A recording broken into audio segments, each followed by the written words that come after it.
नमस्कार दोस्तों, हमारे यूट्यूब चैनल पर आप सभी लोगों का स्वागत है। प्रीवियस ईयर क्वेश्चन सीरीज में आज हम हिस्ट्री के क्वेश्चन करेंगे, जिसमें हमने मॉडर्न हिस्ट्री के कुछ क्वेश्चन कंप्लीट किए हैं और आगे भी ये सीरीज इसी प्रकार से जारी रहेगी। और इसमें हम पॉलिटी, इकोनॉमी सभी के क्वेश्चन कवर करेंगे। तो आप लोगों को चैनल को सब्सक्राइब कर लेना है, जिससे वीडियो आप लोगों तक पहुँचती रहे। ये फर्स्ट क्वेश्चन है हमारा, बक्सर की लड़ाई के बाद किस संधि पर हस्ताक्षर किए गए?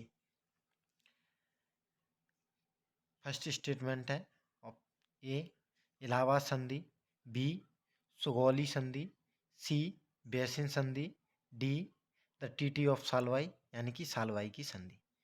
तो बक्सर की लड़ाई के बाद किस संधि पर हस्ताक्षर किए गए? तो इसका होगा ऑप्शन डी, सालवाई की संधि। देखिए, इसका हम सॉल्यूशन भी देखेंगे। इससे सॉल्यूशन से हमारे कई क्वेश्चन कवर होते हैं। जैसे आने वाले एग्जाम में अगर क्वेश्चन पूछे जाते हैं तो सॉल्यूशन से कवर हो जाते हैं। देखिए, बक्सर की लड़ाई के बाद रॉबर्ट क्लाइव ने मुगल सम्राट शाह आलम द्वितीय तथा अवध के नवाब शुजा-उद-दौला के साथ इलाहाबाद की संधि 1765 की, जिसकी प्रमुख शर्तें निम्न थीं। मुगल बादशाह ने बंगाल, बिहार, उड़ीसा की दीवानी कंपनी को सौंप दी। कंपनी ने अवध के नवाब से कड़ा और मानिकपुर छीनकर मुगल बादशाह को दे दिया। कंपनी ने मुगल बादशाह को 26 लाख रुपए वार्षिक पेंशन देना स्वीकार किया। बादशाह शाह आलम ने एक फरमान द्वारा नजमुद्दौला को बंगाल का नवाब स्वीकार कर लिया। तो क्या हुआ था? प्लासी के युद्ध के बाद इलाहाबाद की संधि हुई, जिसमें रॉबर्ट क्लाइव थे एक तरफ और दूसरी तरफ इसमें शाह आलम द्वितीय थे, अवध के नवाब शुजा-उद-दौला थे। तो सबने मिलकर के इलाहाबाद की संधि की थी। तो इस संधि के बाद बंगाल, बिहार, उड़ीसा उपजाऊ क्षेत्र थे और इनकी दीवानी कंपनी को सौंप दी गई थी। अवध के नवाब से कड़ा और मानिकपुर छीनकर मुगल बादशाह को दे दिया था। तो अवध के नवाब ने भी भाग लिया था युद्ध में, इसीलिए अवध के नवाब से कड़ा और मानिकपुर छीन करके मुगल बादशाह को दे दिया था और मुगल बादशाह को 26 लाख रुपए वार्षिक पेंशन भी दी गई थी। तो जो फर्स्ट क्वेश्चन किया हमने और उसका सॉल्यूशन देखा, ये बीपीएससी प्री में पूछा गया क्वेश्चन है। हम वही क्वेश्चन कर रहे हैं जो किसी न किसी एग्जाम में पूछे गए हैं और सभी एग्जाम में पूछे गए क्वेश्चनों को कवर कर रहे हैं। अगला क्वेश्चन हमारा, निम्नलिखित में से किस युद्ध से भारत में ब्रिटिश राज की औपचारिक नींव पड़ी? तो ए पानीपत का तीसरा युद्ध, बी प्लासी का युद्ध, सी बक्सर का युद्ध, डी 1857 का युद्ध। तो किस युद्ध से ब्रिटिश राज की औपचारिक नींव पड़ी? बी प्लासी का युद्ध। देखिए, प्लासी के युद्ध 1757 ईस्वी में विजय के पश्चात भारत में ब्रिटिश राज की औपचारिक नींव पड़ी।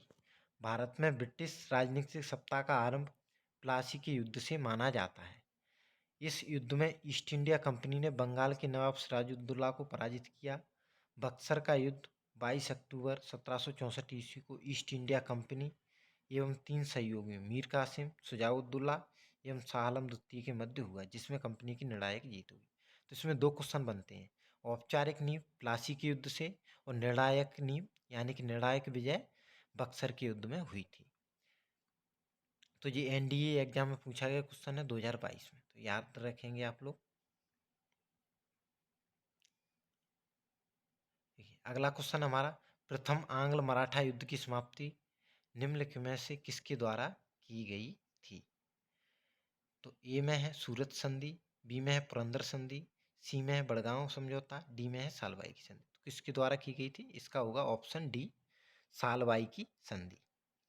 तो प्रथम आंग्ल मराठा युद्ध 1775 से 1782 की समाप्ति सालवाई की संधि के द्वारा की गई। द्वितीय आंग्ल मराठा युद्ध वर्ष 1803 से 1805 के मध्य तथा तृतीय आंग्ल मराठा युद्ध वर्ष 1817 से 1818 में हुआ। अंततः पेशवा सत्ता को समाप्त कर मराठा राज्य को कंपनी साम्राज्य में मिला लिया गया। तो 3 मराठा युद्ध हुए, तीनों के बारे में डिटेल दी गई है। तो इसी प्रकार से ये इसका सॉल्यूशन इम्पोर्टेंट हो जाता है, क्योंकि सभी को कवर किया गया है इसमें। तो इनकी डेट आप लोग याद रखते हैं। तो ये सीडीएस एग्जाम में पूछा गया क्वेश्चन है। अगला क्वेश्चन है हमारा, उस लड़ाई का नाम बताइए जिसमें त्रावणकोर के राजा ने 1741 में डच को परास्त किया था। ए में है पोर्टो नोवो की लड़ाई, बी में है कोलाचेल की लड़ाई, सी में है पोलीलूर की लड़ाई और डी में है चंगनासेरी की लड़ाई। ये भी CDS एग्जाम में पूछा गया क्वेश्चन है। तो इसका आंसर होगा कोलाचेल की लड़ाई। कोलाचेल की लड़ाई 1741 ईस्वी में त्रावणकोर के राजा मार्तंड वर्मा ने डच कंपनी को पराजित किया। इसी साथ ही मालाबार क्षेत्र में डच शक्ति पूर्णतः समाप्त हो गई। टीपू सुल्तान ने हेक्टर मुंडे की सेना को पोलीलूर के युद्ध में पराजित किया, परंतु जनरल आयरकूट ने पोर्टो नोवे के युद्ध में हैदर अली को पराजित किया। तो सभी युद्ध जो दिए गए हैं इसमें ऑप्शन में यहाँ से क्वेश्चन बन सकते हैं, उसका सॉल्यूशन दिया गया है। तो आगे क्वेश्चन बन सकता है, इसलिए सॉल्यूशन को ध्यान में रखेंगे। देखिए, कोलाचिल की लड़ाई के बारे में बताया गया है किस किस के मध्य में हुई थी, और पोलीलूर की लड़ाई के बारे में बताया गया है। ये टीपू सुल्तान ने हेक्टर मुंडो को पराजित किया था पोलीलूर की लड़ाई में। ठीक है। और फोर्टोनोवे के युद्ध में जनरल आयरकूट ने हैदर अली को पराजित किया था। तो सभी युद्ध के बारे में डिटेल दी गई है, इसलिए आप इसको पढ़ के जाना।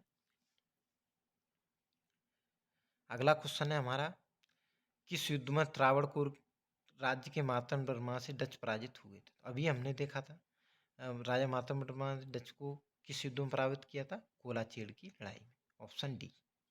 देखो अगला क्वेश्चन बना है कि नहीं, CDS एग्जाम में पूछा गया क्वेश्चन है।